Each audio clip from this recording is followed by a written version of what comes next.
from Island Sun Tarot, and in this video we're going to be taking a look at some of my favorite tarot books. So I honestly didn't know what to call this. These are my favorite tarot books, but I almost wanted it to be tarot books for anyone and everyone. Almost, if you haven't read it, you should, or if you're a beginner, these are some great books as well. So I just went ahead and went with my favorite tarot books. I'm going to hashtag it tarot books for beginners, just in case. So before we start, which I've said before in other videos, I started off with the Radiant Rider-Waite deck, and it came in a deck and book kit with like a big fold out poster that helped you with like the Celtic cross spread. And so I only used that book for quite a while. And so when I was getting really frustrated with, not necessarily with learning the tarot, I was being too hard on myself and it was too structured. So when I put it down, I was like, you know what? I'm ready to try an actual tarot book. And so let's get started, because the first book that I went ahead and got was A Magical Course in Tarot by Michelle Morgan. Now, I feel like I don't see this book mentioned enough at all on YouTube. I think the only other channel I've seen it mentioned on is Al Moon with Racine, and I absolutely love this book, and I agree with everything that she had to say. So I'm just looking at a couple of notes. So when I used this book, I read this book, and then I went ahead and got the Fairy Tarot and the Shadowscapes Tarot, which I have mentioned before. So those were the two decks that I was using when I was studying this book, and then one other one. So let's get started. I just have a couple notes here just to make sure, because I don't want to miss anything. This author really speaks about how she wanted that romance and soul from the tarot. And I really thought that that was how I felt, and I loved her perspective just in the introduction on how she feels about the tarot and how she wanted to go about learning. And she actually stumbled into a tarot class that was being held at one of her local metaphysical stores, and she says here, I wrote this one down so I didn't have to find it because there was another section I want to look at. A tarot deck should make you feel as if you just stepped through a doorway and come home. And I just love that. So even just reading the introduction, I was already in love with this book. And then she goes from the introduction into chapter 1, which is the voice, and a deck of cards, which is speaking using tarot to access your intuition. And so she talks about different decks and stuff that worked with her, but one of the main parts, and bear with me, she talks about how certain sources believe that the Rider-Waite is the beginner's deck. And she says nothing against the experts or RWS, or the RWS lovers, but she thinks it's nonsense. The Rider-Waite is a fine deck, but its imagery is quite formal and the coloration feels restricted and way too primary for my taste as well, so her taste. If the Rider-Waite works for you, great, but don't feel it's a must-have or that you should start with it first before graduating to another deck. Your first, third, or 23rd deck should come to you by way of your own emotion, desire, and warmth in the belly, instinctual choice. Trust it. And so those are the feelings that I had when I ordered the Fairy Tarot and the Shadowscapes Tarot. And I just loved that little blip where she's not putting it down or poo-pooing it. She really just wants you to go with your gut and your intuition and what feels right. So I really, really love that about this. And she goes into opening your intuition, preparing for a reading, doing a reading, and the different symbols. She has some small charts broken down into the symbols. And she goes through and just gives you a couple of like 3 words for each. So each of the major arcana, she's got 0 through 21, and each one has 3. So here we have the Tower, change, opportunity, awareness, the Sun, vitality, creativity, the God. And then she goes into the suits, just talking about that. Just, you know, some normal tarot beginner things. Also speaking about the seasons for each of the suits. And then she also talks about Ace through 10. So this was the first I was getting a little taste of the, just from the number. So Ace, beginning, originality, renewal. 7, intuition, knowledge, introspection. So I liked that she was just giving three words. They're just kind of out here. And then she talks about court cards. And so for Page or Princess, same thing. 3 things: messages, youth, naivety.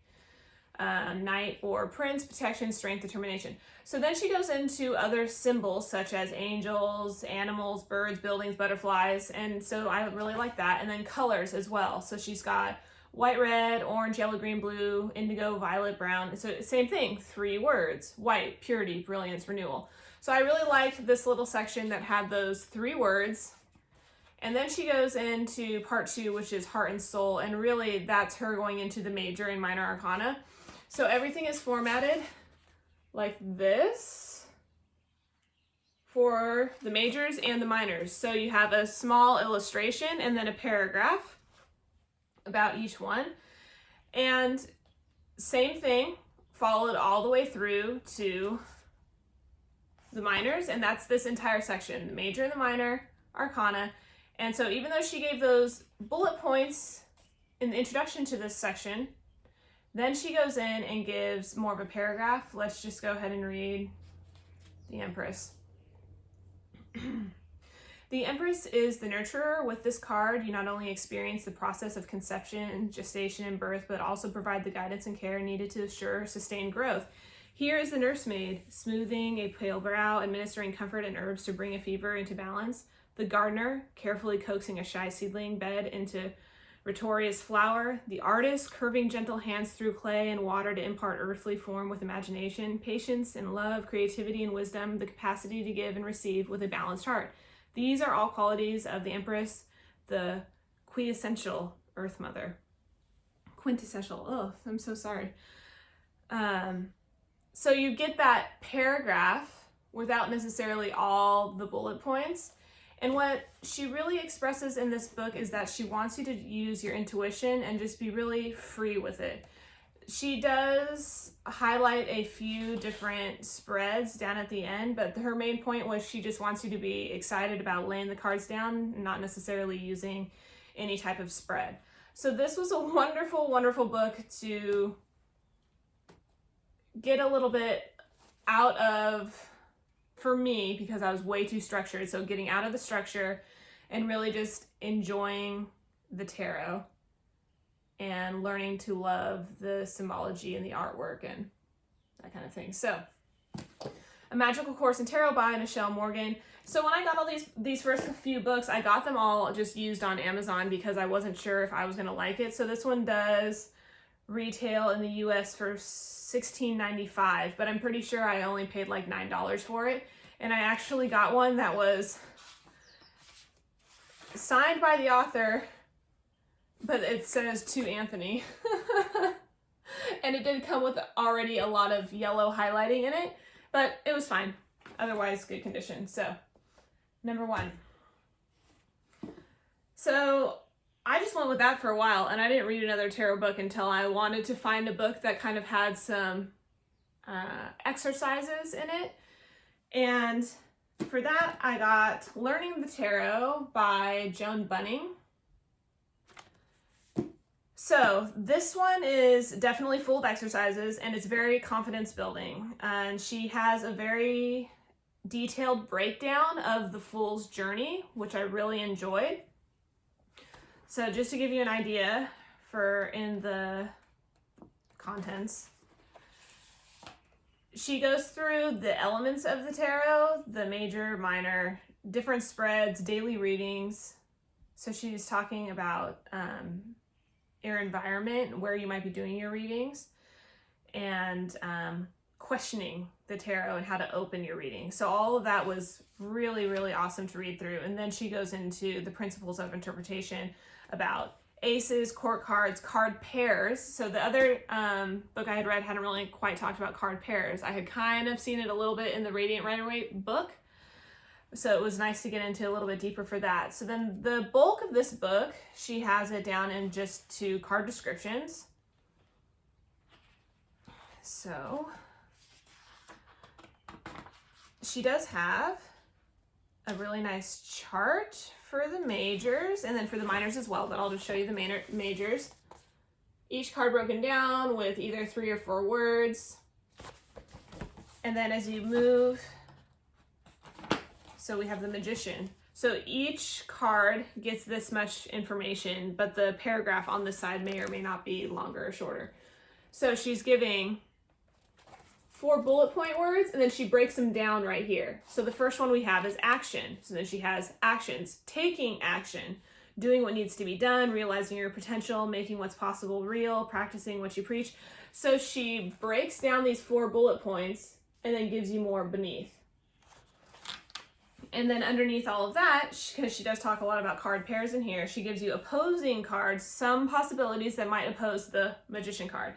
And then she gives you some examples for reinforcing cards, for cards that reinforce the Magician, some possibilities, she says. And then there's a paragraph, well, a few paragraphs, but page description of the Magician. So everything pictured in this deck, or excuse me, in this book is from the original RWS with the Pamela Coleman-Smith illustrations. But when I used this book and did all of these exercises, I was using the Hanson Roberts Tarot and the Crystal Visions Tarot as well. And as we go a little further into the book, she has the Celtic Cross completely broken down, and there's a very large section about the Celtic Cross spread, and I really found that interesting. She really breaks down each position of the card and gives you some really excellent bullet points. And it was really, really confidence building and such a great example. And I love doing the Celtic Cross spread, so that was really nice. And then for the exercises, just so I can give you an example, they're broken down. It starts with Introduction to the Tarot. And there's literally just exercise 1.1. What do I believe? Think over the ideas presented in lesson 1. And so she gives you journal prompts and then actual exercises that you can do. Then it moves on to exercises for lesson 2, studying the major arcana, and then the Fool's Journey exercise, minor, suit qualities, qualities in yourself, goes into different spreads. She did have a really nice section on this, writing a question, so questioning the tarot and the type of reading to do for it, and interpreting a single card, even with like looking for a yes or no answer. So this was really great, and I had a lot of fun with this. It is more structured, but the exercises were fun, and I learned a lot from them. And I don't want to, I guess the only way to say it was a good way to play with the cards and have fun with it while learning at the same time. So, Learning the Tarot by Joan Bunning. And even if you're not a beginner and you've been reading tarot for a while, or a year or 2 years, it doesn't matter. If you haven't read this book, you should read it because it's fun. It's really fun. Okay, so then the next, I wanted a little bit more history of the tarot. So this book is recommended by many people, and I'm just going to be another one.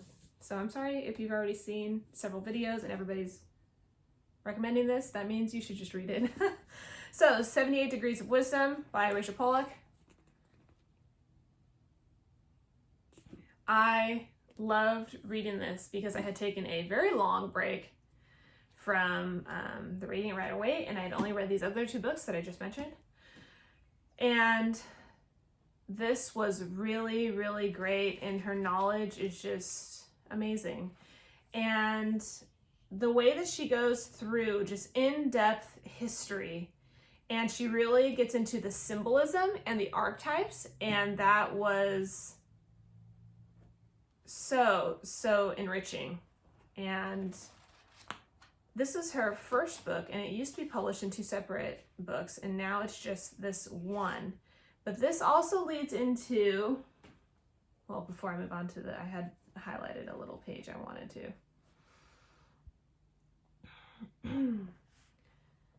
She really gave another nice example of the quartz and then the numerical. So I love how she gives, and I feel like each one gives a little bit different words, but that locked away, if you're studying, really helps when you're actually in a reading, in the middle of a reading. And I liked her view on the quartz. So she has a little, giving into a little chart. So king, social responsibility, power, success, queen, deep appreciation of the suit, creativity, knight, action, page, exploration, study. But I really liked what she had to say about the quartz when you went through this book. So 78 Degrees of Wisdom. So then this leads into Tarot Wisdom by the same author, Rachel Pollack. So this was her first book. Years later, she writes this. So now she, even in her introduction, she talks about how now she has 40 plus years of research and knowledge. And that was why she went ahead and wrote this book. And she wants you to, so she gives an example. So she's giving examples of, it's more even deeper into the history. So there are some cards laid out, and she shows several different examples. So for, what are we here? Temperance. She gives what deck it is from, because some of these decks I didn't even recognize. But as you can see how it's laid out here. So this is the first page when you go to Temperance, and then she's got all these cards laid out, and she goes into each one and then the symbolism as well. And so then she says some temperance meanings, and these are from the cards that she pictured on the other side. So she has the deck or the creator's name, the time frame that it was from, and the meaning. So for example, this first one is a cartomancer deck from 1750, and the meaning is just time. The next one is from 1781, Temperance, an angel instructs man on the avoidance of death. So then we go all the way up to 1855. She's saying the Hebrew letter Nun, temperance, the heaven of the sun, climate, seasons, motion, changes of life, which is ever new yet ever the same.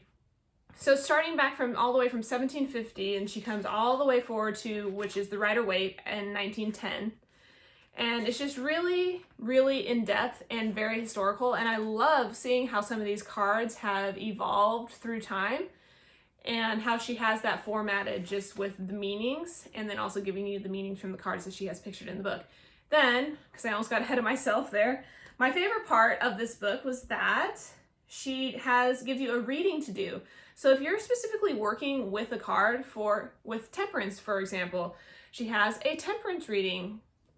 Can be used for people facing a difficult choice or in situations with extreme contradictions or contrasts. So she has 6 cards: current situation, alternative, possible middle way, needed approach, how to let energy flow, what commitment is needed. Every single card is given a reading, and it's really, really great when you're either reading through this book or you want to flip to this book just to look for a certain card. And I got out 5 or 6 decks and pulled some of these cards as I read the description, and then looked at those 5, for example, temperance cards. And that was really, really great to be able to do that. And I love how this book is formatted. And then also she gives a nice little, this is mostly Rider-Waite Smith and, historical as well, but gives you a nice little toe dipped into a little bit of the Marseille, because that is the historical. So here we have 10 of Cups. So because she's going through all these historical decks, all of these decks pictured except for 2 are more pippish. So at this point for me, I hadn't started reading any Marseille. To me, it was still scary, and I was like, I don't know how to just look at 10 Cups and just be like, oh yeah, I know exactly what that means. I needed the picture still. So toe dipped into the history and then a bit more of the pip. So this was really great for that, and just a wonderful read, even just to read it through, and then also using it as a reference book, like I mentioned before. So just flipping to a card that you would like to know something about, and just having a read, and maybe even taking the time to do the reading that goes with it. So Tarot Wisdom, great book. And then the last one that I have is the Marseille Tarot Revealed by Yoav Ben-Dov. So this is my favorite, just based on the symbolic language that he goes throughout this book. And this is the only Marseille book that I've ever read. And when I studied this, I used the Marshmallow Marseille. And the cards pictured are from his deck that he created. And this entire book, oh, when did I get this? I want to say maybe 3 years ago. So at the time of filming this, that would have been in 2018.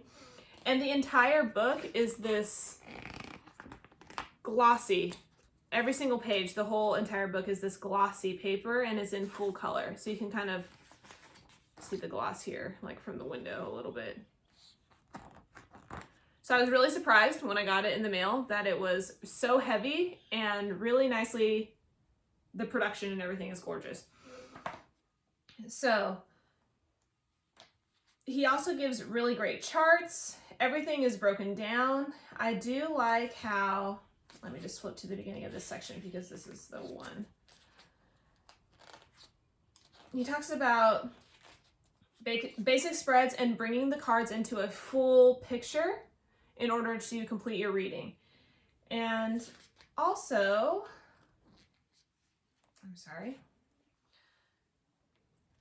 this paper is really, the one thing about the paper is I feel like sometimes if you want to put like a sticky note or one of those little sticky tabs, like it might lift off some of the glossy from it. So I'm sorry I don't have a little bookmark in here as well. He also goes through the Fool's Journey. I really like the perspective on that. Let's go to some of the cards. So each of the majors, and then the aces, and then the court cards all have this format. Everything else has a smaller section in the back that I'll show you after. So first, let's just do the Lovers. So you get full color picture of the card and then a whole page. And that is how all of the majors are. And then you get that same format with the large picture in the page for all the aces. And then again for all of the court cards. So then you're thinking, okay, where's everything after ace before the court? All of those are done last. And he does a very great discussion on the language of direction. So how everything is formatted for Marseille and the general design for it, which I think is really cool because some of these cards can be so intricate. So it's nice to hear about some of that. So then here is how it is formatted for the rest of the suits. You get a smaller depiction of the card and then a meaning up here. And then at the top, so this is 5 of coins, he does give you one keyword, which is disruption. So each one gets one keyword and then the couple of paragraphs here. So wonderful first book for me in the way that I study the Marseille Tarot Revealed. Really, really great book. So there you have it. Gosh, that was five of my favorite tarot books. And so I would really love if people would leave a comment in the description, or excuse me, comments below, if you've read one of these books and you liked it as just like I did, and you think, oh, if you read that, you're gonna really like XYZ. Go ahead and leave those in the comments, because I'm always looking for another tarot book to read. And if you have read these and you think that I would like something else, I'd like to hear about it. Or also, if you've read these books as well, I'd like to hear your thoughts too. So, 5 books. I'm going to tag this for beginners, so if you are a beginner, these are all great books for a beginner as well.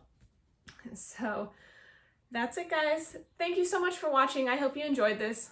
Bye!